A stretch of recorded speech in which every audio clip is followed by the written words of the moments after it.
हम जीवन में सब अलग अलग काम कर रहे हैं। कोई सर्विस कर रहा है, कोई बिजनेस कर रहा है, कोई फार्मर है, कोई डॉक्टर है, वकील है। अलग अलग प्रकार के काम हम सब कर रहे हैं। और ये सब क्यों कर रहे हैं? जीवन में कोई भी चेष्टा जो हम करते हैं, जो भी एक्टिविटीज़ हम कर रहे हैं जीवन में, किसके लिए कर रहे हैं? ये हम खुशी प्राप्त के लिए और जीवन निर्वाह के लिए कर रहे हैं। जीवन निर्वाह से ज़्यादा भी हम जीवन में सुखी रहने के लिए, खुश रहने के लिए कर रहे हैं। जितने भी प्राणी हैं, प्राणी मीन्स जो प्राण सहित हैं, जिसमें प्राण हैं, उनकी एक मांग सबकी कॉमन है, और वो है कि सब सुखी होना चाहते हैं। सुखी तो हम कई बार होते हैं जब हमें ज़बरदस्त भूख लगी हो और अपनी मर्ज़ी का नाश्ता मिल जाए तो हम कुछ देर के लिए सुखी हो जाते हैं। फिर दोबारा भूख लग जाती है और वो सुख समाप्त हो जाता है।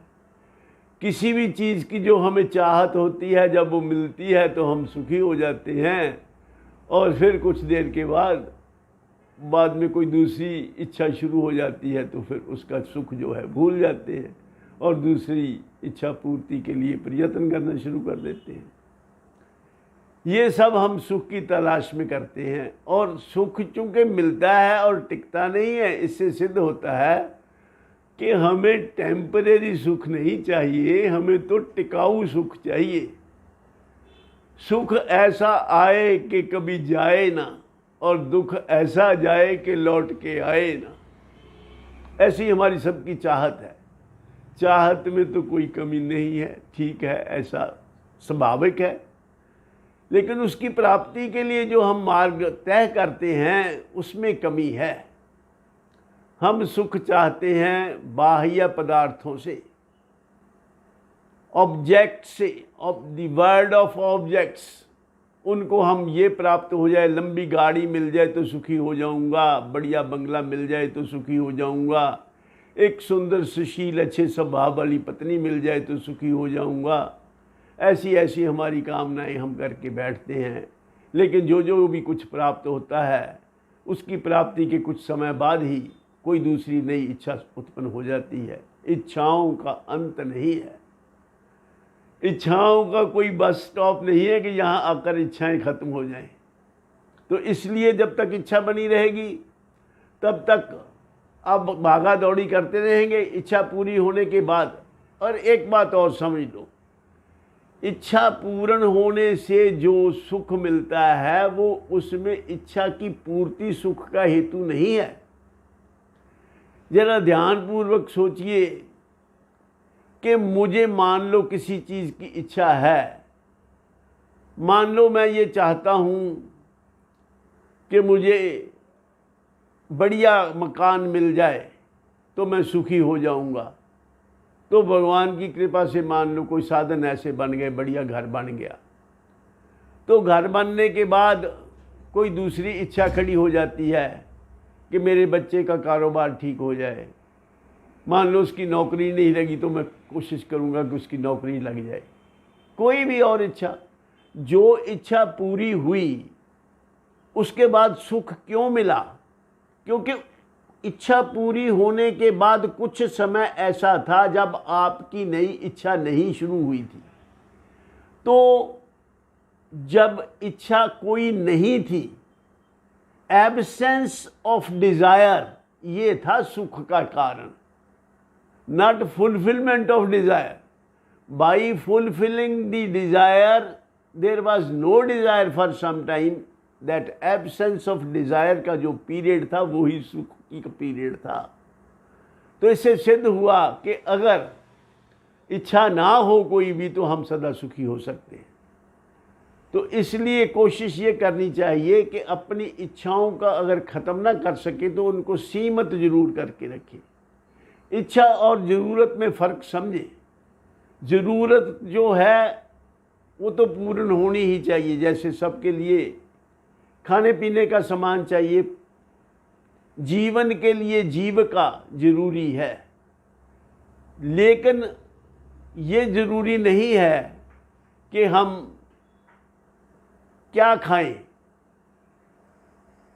खाने पीने का कोई अंत नहीं है, स्वादिष्ट से स्वादिष्ट भोजन की तलाश करते रहें, और भूख जो है वो ख़त्म हो जाए तो उसका क्या फ़ायदा।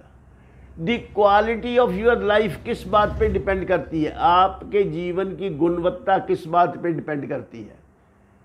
ये इस बात पे डिपेंड नहीं करती कि आपके पास कितनी गाड़ियां हैं, कितने मकान हैं, कितनी दौलत है, कितना बैंक बैलेंस है।